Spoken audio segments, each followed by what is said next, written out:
បានទៅព្យាបាលភ្នែកដល់ស្ត្រីម្នាក់នៃជនបទស្ត្រីនោះបានសន្យាជាមួយលោកគ្រូពេទ្យថា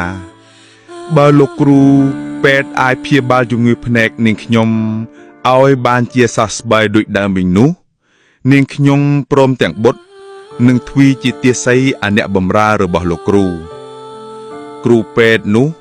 បានព្យាបាលភ្នែកនាងឲ្យជាដូចដើមវិញហើយ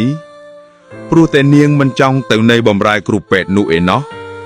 ទើបនាងបែរជានិយាយកុហកគ្រូពេទ្យនោះថាលោកគ្រូឥឡូវនេះភ្នែករបស់នាងខ្ញុំវាមិនបានជាទេវារឹតតែឈឺលើដើមទៅទៀតចំណែកគ្រូពេទ្យបានដឹងថា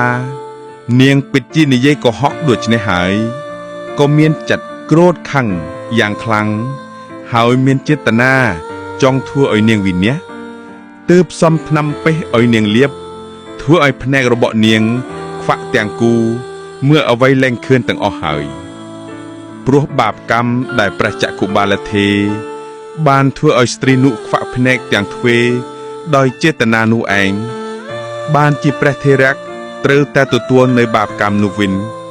គឺត្រូវតែខ្វាក់ភ្នែកនៅក្នុងជាតិនេះដូច្នេះហើយទើបទ្រង់ត្រាស់នៅព្រះកថានេះថាធម៌ទាំងឡាយមានចិត្តជាប្រធានមានចិត្តប្រសើរបំផុត